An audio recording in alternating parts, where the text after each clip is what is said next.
Hello दोस्तों, कैसे हैं आप सभी। उम्मीद करता हूं आप सभी बहुत ही अच्छे होंगे। तो आज के इस वीडियो में हम पढ़ने वाले हैं क्लास 12 फिजिक्स का अंतिम चैप्टर जो है अर्धचालक इलेक्ट्रॉनिकी का 7 इंपॉर्टेंट बहुविकल्पीय क्वेश्चन जो आपके बोर्ड एग्जाम के लिए वेरी इंपॉर्टेंट है। तो इन सभी को आपको तैयार करके ही जाना है। इससे पहले मैं बता दूं, यदि आप इस वीडियो को देख रहे हैं सब कुछ अच्छे से साफ साफ दिखाई दे रहा होगा तो बहुत ही अच्छी बात है। यदि दिखाई नहीं दे रहा होगा तो आप अपनी वीडियो की क्वालिटी को बढ़ा लीजिएगा, क्योंकि बहुत ही लो क्वालिटी में आपकी वीडियो चल रही होगी। तो आशा करते हैं आप समझ गए होंगे। तो चलिए दोस्तों अपने टॉपिक को शुरू करते हैं।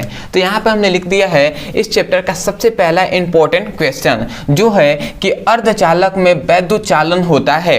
अब अर्धचालन में वैद्युत चालन होता है, अब क्या होता है भैया, क्रोडो से होता है, मतलब क्या होता है, कोटर से होता है या इलेक्ट्रॉनों से होता है या कोटर तथा इलेक्ट्रॉन दोनों से होता है या कोई नहीं। तो याद रखेंगे कि अर्धचालक में वैद्युत चालन क्या होता है, कोटर और इलेक्ट्रॉन दोनों से होता है। तो ये आपका तीसरा ऑप्शन सही हो जाएगा। इसी प्रकार एक एक को आपको समझना है और इसको याद भी करना है, ठीक है, क्योंकि बिना याद किए होगा नहीं कुछ, ठीक है। अगला आता है दूसरा कि पी प्रकार कहे या टाइप कहे।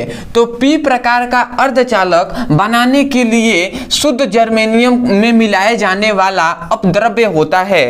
अब कहा जा रहा है कि पी प्रकार का अर्धचालक बनाने के लिए शुद्ध जर्मेनियम में मिलाए जाने वाला अपद्रव्य होता है। अब कौन होता है, फास्फोरस है या एंटीमनी मिलाया जाता है या एल्युमिनियम या आर्सेनिक। तो याद रखेंगे भैया कि जो क्या होता है, जर्मेनियम में क्या मिलाया जाता है, एल्युमिनियम मिलाया जाता है, ठीक है। एल्युमिनियम जो अपद्रव्य होता है इसको मिलाया जाता है, ठीक है। अगला आता है जिससे क्या बनता है, पी प्रकार का अर्धचालक बनता है। अगला आता है तीसरा कि 0 केल्विन ताप पर शुद्ध अर्धचालक है। अब ये 0 केल्विन ताप पर शुद्ध अर्धचालक कैसा हो जाता है, कैसा हो जाता है। तो यहाँ पे लिखा गया है कि विद्युत रोधीय हो जाता है या प्रतिरोधक हो जाता है या शक्ति स्रोत हो जाता है या चालक हो जाता है। तो आपको याद रखना है कि जब भी 0 केल्विन ताप पर शुद्ध अर्धचालक की बात कहा जाए तो याद रखेंगे वो क्या हो जाएगा, जो अर्धचालक हो जाएगा वो विद्युत रोधीय हो जाएगा, मतलब उसमें विद्युत प्रवाहित नहीं होगा, ठीक है। तो ये आपका पहला ही ऑप्शन सही हो जाएगा। अगला आता है चौथा इंपॉर्टेंट क्वेश्चन जो है कि एक पी टाइप अर्धचालक होता है।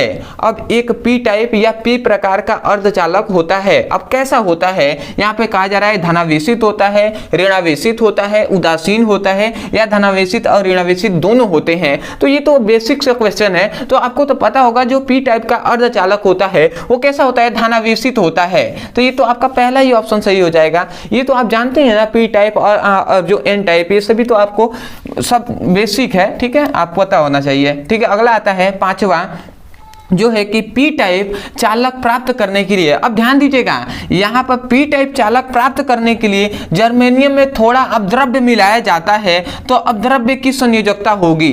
अब देखिए ये दोनों क्वेश्चन सेम टू सेम है, थोड़ा सा अंतर है। इसमें पूछा गया कि जर्मेनियम में थोड़ा मतलब अपद्रव्य मिलाया जाता है, तो किसका अपद्रव्य मिलाया जाता है, तो हम तो इतना जान गए कि एल्युमिनियम का अपद्रव्य मिलाया जाता है। अब यहाँ पे ये पूछा जा रहा है कि पी टाइप चालक प्राप्त करने के लिए या बनाने के लिए जर्मेनियम में थोड़ा अपद्रव्य मिलाया जाता है तो अपद्रव्य की संयोजकता होगी, मतलब एल्युमिनियम की वहां पे संयोजकता पूछी जा रही है। तो कितनी होगी, 1 होगी, 2 होगी या 3 होगी। तो याद रखेंगे भैया कि जो आपके 3 क्या हो जाएगी, संयोजकता उसकी अपद्रव्य की हो जाएगी। तो इसको आपको याद रखना है। अगला आता है छठा इंपॉर्टेंट क्वेश्चन जो है कि एन टाइप अर्धचालक में वैद्युत चालन का कारण है। अब भैया वैद्युत चालन का कारण क्या है, इलेक्ट्रॉन होता है या कोटर या प्रोटॉन या पॉजिट्रॉन। तो आपको याद रखना है कि जो भी एन टाइप के अर्धचालक होते हैं उनमें वैद्युत चालन का कारण क्या होता है भैया, तो इलेक्ट्रॉन होते हैं। क्या होते हैं, इलेक्ट्रॉन होते हैं। तो इसको आपको याद रखना है।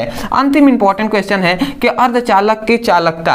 अब भैया अर्धचालक की चालकता क्या, अब यहाँ पे कहा जा रहा है ताप बढ़ाने पर निर्भर नहीं करता, मतलब जब भी हम ताप देते हैं तो अर्धचालक जो होता है, अर्धचालक को जैसे हम ताप देते हैं उसको गर्म करते हैं तो उसकी चालकता क्या होती है। तो ये कह रहा है कि आपकी ताप पर कोई निर्भर नहीं करता, मतलब जैसे उसकी चालकता ताप नहीं दिए रहेंगे तभी जैसे रहेगी वैसे ही ताप देने के बाद भी रहेगी, तो ऐसा तो बिल्कुल नहीं होगा, ये तो गलत है। ठीक है, दूसरा आता है ताप बढ़ाने पर घटना है। याद रखेंगे भैया कि जैसे ये मतलब अर्धचालक को हम जैसे ही गर्म करते हैं तो इसकी चालकता क्या होती है, बढ़ती है। क्या होती है, बढ़ती है। और ये कह रहा है घटती है, तो ये तो होगा नहीं। देखिए ताप बढ़ाने पर बढ़ता है, ये आपका तीसरा ऑप्शन सही हो जाएगा। ये कह रहा है पहले बढ़ती है पहले घटती है, तो ये भी नहीं होगा। ठीक है, तो जो आपका तीसरा ऑप्शन होगा ये आपका सही हो जाएगा। तो इसी प्रकार आपको सभी को जानना है और इसको समझकर और इसको याद करना है। ठीक है, यदि आप डेप्थ में चैप्टर को पढ़े हुए हैं तो आपको एक एक पॉइंट समझ में आ रहा होगा। यदि आपने नहीं पढ़ा है तो कोई बात नहीं, अब तो समय नहीं है कि आप पढ़ सकें, पर इतना जरूर कहेंगे विजय जी जितना आपको बताया जा रहा है कम से कम उतना आप किसी प्रकार याद कीजिए। अब आप जानते हैं कि आप खुद जानते हैं कि कैसे हम याद कर सकते हैं। ठीक है, रट्टा मारकर या समझकर, जैसे आपको अच्छा हो वैसे याद कीजिए, क्योंकि भैया याद ही करना एक हल है। ठीक है, क्योंकि एग्जाम बहुत ही नजदीक आ गया है। तो आशा करते हैं आप समझ गए होंगे, इतना तो कम से कम आप तैयार करेंगे। अदरवाइज इससे पिछले के जितने भी चैप्टर हैं उनका सभी बहुविकल्पीय क्वेश्चन और सब्जेक्टिव टाइप क्वेश्चन भी आपको सभी करा दिए गए हैं। तो यदि आप पढ़ना चाहते हैं तो आपको या तो आप हमारे चैनल के प्लेलिस्ट में चले जाइए, वहां से पढ़ाई कर लीजिए, वहां से चैप्टर वाइज आपको मिल जाएगा। या आपकी सुविधा के लिए यहाँ पे एक नंबर दिया जा रहा है, इस नंबर पर आप व्हाट्सएप करके आप मांग सकते हैं। जैसे मान लेते हैं क्लास 12 का फिजिक्स और केमिस्ट्री का सभी ऑब्जेक्टिव टाइप चाहिए तो आप लिखिए class 12 physics chemistry all objective question link. ठीक है, इतना लिखकर आप मैसेज करेंगे तो आपको तुरंत सभी most important objective type question का चैप्टर वाइज लिंक दे दिया जाएगा, वहां से उसकी पढ़ाई कर सकते हैं। तो चलिए दोस्तों आज के लिए इतना ही, मिलते हैं एक नए टॉपिक के साथ, तब तक के लिए धन्यवाद। जय हिंद, जय भारत।